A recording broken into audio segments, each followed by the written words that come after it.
Watch Coastal ABC. Right now on Coastal ABC, Old Man Winter came in full force overnight. We take a look at snow cleanup around our region. Plus, a massive win for the Patriots, who plowed through the snow yesterday, advancing all the way to the AFC Championship. That, as another AFC East coach is now looking for work after losing over the weekend. And it is Martin Luther King Jr. Day. What local events are going on around Rhode Island? From Southern New England, your local news and weather now on Coastal ABC.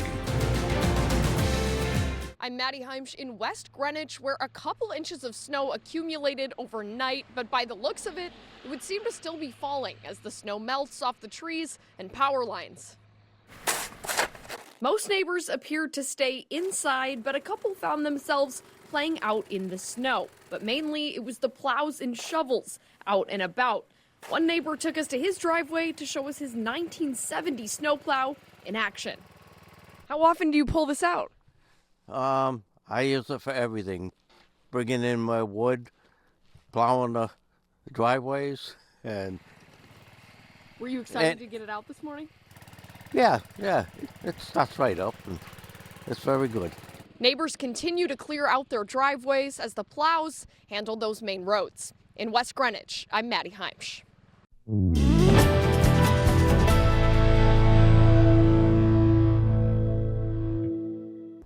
Hefty snow amounts as we continue through the overnight into this morning. The snow coming to an end through the middle of the day, but it did put down over half a foot depending on where you were located. Some of these reports very impressive. Coventry 7.4 inches, 6 inches on the ground. East Greenwich, Somerset, Mass 5.8, Newport, Rhode Island 5.3, Mystic not quite as much, about 4 inches falling over there in Connecticut. Some parts of the region though did see a little bit less than that. Of course, did see some more milder temperatures down towards the immediate coastline. Now the rest of this evening, temperatures are going to be falling on down through the 20s, eventually down to the teens for wake-up time tomorrow morning. You will notice still a stiff breeze. West winds 10-15 miles per hour continuing through the overnight into tomorrow morning as well, so that's going to introduce more of a wind chill factor. Also tracking the potential for the northern lights out there as well, heading for tonight. Cold and breezy, mostly clear, low temperature in the Providence area right towards 16 degrees. We'll have more on that northern lights opportunity, snowfall reports alongside your weekend forecast all coming up.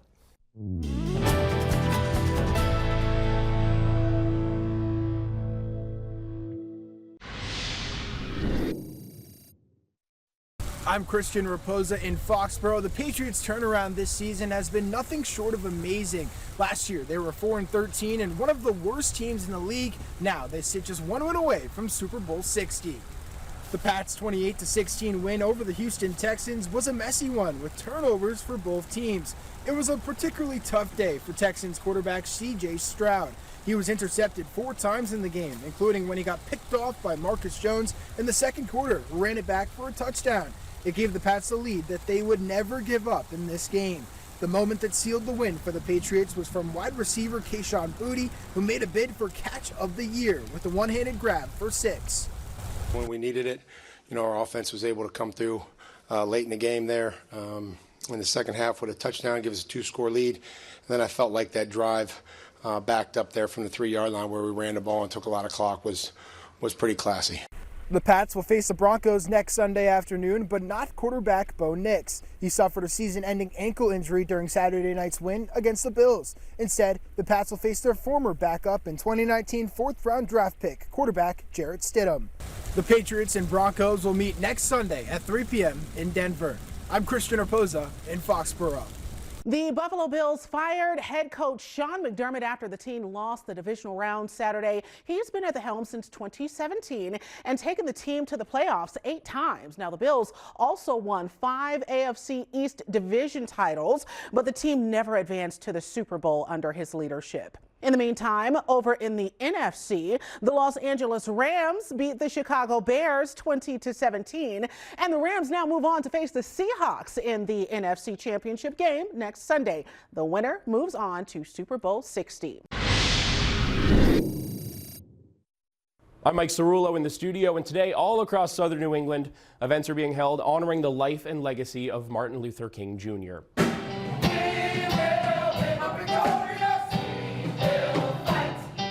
Song filled the air this morning in Cranston during the 43rd annual Dr. Martin Luther King Jr. Scholarship Breakfast. The event was hosted by the Ministers Alliance of Rhode Island and puts emphasis on the importance of education and empowering the next generation. Several Rhode Island students were recognized. Speakers also stressed the importance of immigrants and all they've done in our country's history. We come together this morning at a moment that demands more than remembrance. It demands courage, honesty, and action.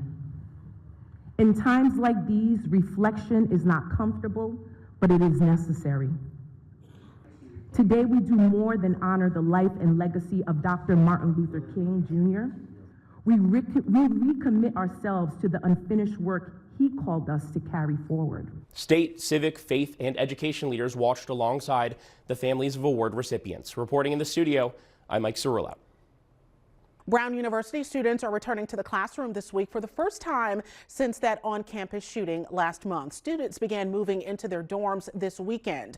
Now the university is adding new safety measures this semester, including expanding the school's blue light emergency phone, installing more cameras, and requiring ID cards to access buildings. A Rhode Island influencer and her husband are hoping the driver who hit them while they were walking comes forward. Patty Jeffrey, known as Patty J, and her husband Tom were walking near Budlong Road in Cranston on January 11th. Police say a silver or gray SUV hit them and then just took off. When I went to get up, I knew immediately that something was wrong with my left leg. And I was just yelling, my ankle, my foot. And then when I put pressure on it, it was very bad.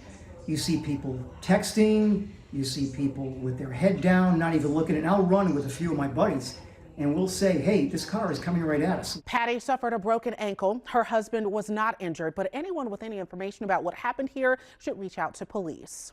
Matunic Oyster Bar closed their tents. They will be back in the spring at their new location, Matunic Adeline. That's on Old Tower Hill Road in Wakefield.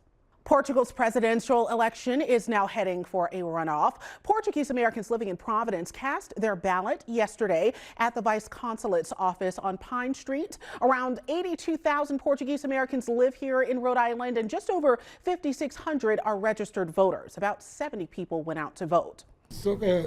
Because I am Portuguese and I feel I am duty bound to vote because it's the way I can contribute for us having a better country.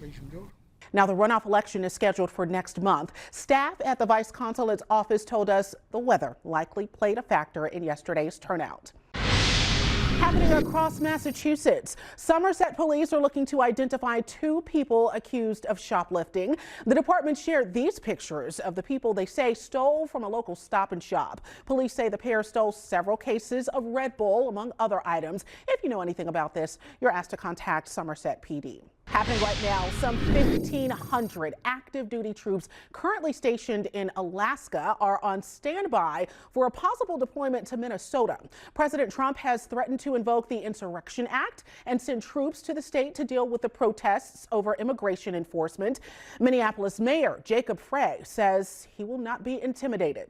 Right now, we have about 600 police officers, and they've got 3,000 or so ICE agents and border control. That they are now talking about deploying 1,500 military. This is, well, it's ridiculous, but we will not be intimidated by the actions of this federal government. The Justice Department has already launched a criminal investigation into Mayor Frey, as well as Minnesota Governor Tim Walz, accusing the two of conspiring to impede federal immigration officials. Now, the president's threats to take over Greenland are escalating after his vow to impose tariffs on countries who get in his way. European leaders are now pushing back. Here's ABC's Christiane Cordero. Today, despite an increased military presence in and around Greenland by NATO allies, President Trump is not backing down from his vow to acquire the Danish territory, threatening tariffs against anyone who gets in his way. Trump is warning 8 NATO countries, including Denmark, France, Germany, and the United Kingdom, that the tariffs will start at 10% on February 1st until a, quote, deal is reached for the complete and total purchase of Greenland. France's president calls the threats unacceptable. Sweden says it refuses to be blackmailed. And the British prime minister insists allies are pursuing security in Greenland, calling Trump's move completely wrong. Hundreds of people rallied in Greenland over the weekend to make their stance clear. We are not interested in being Americans. In the U.S., Democrats and several Republicans in Congress are also concerned about the president's plan, warning the latest escalation is putting NATO at risk. He wants to purchase Greenland, that's one thing, but for him to militarily invade would turn Article 5 of NATO on its very head and, in essence, put us at war with NATO itself. Despite NATO allies stepping up security forces and a long-standing treaty allowing the U.S. to expand military presence on the island, the administration insists on having full control. When asked over the weekend what national emergency justifies using tariffs as leverage, Treasury Secretary Scott Bessent told NBC this. The national emergency is avoiding a national emergency, that it is a strategic decision by the president.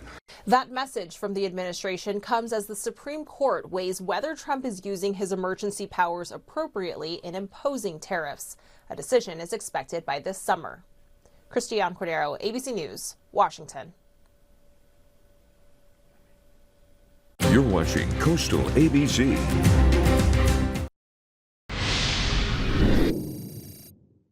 Hey, we thank you for joining us for the first week of an exciting new chapter, Coastal ABC. This new newscast is designed to allow you to sit down for half an hour and really catch up on all of your local news for the day. With a bigger newsroom, we will now be able to bring you more stories from more people. I'm Christian Raposa in Foxborough. And more places. I'm Devin Bates in Warwick. You'll hear from our reporters all across the area in Rhode Island. In Providence, I'm Ryan Medeiros. And Bristol County, Massachusetts. I'm Maddie Heimschut, New Bedford. We'll be mindful of your time on this newscast, keeping things brief and digestible, with more detail always available at coastalabc.com. We'll also be leveraging the power of Storm Team 10.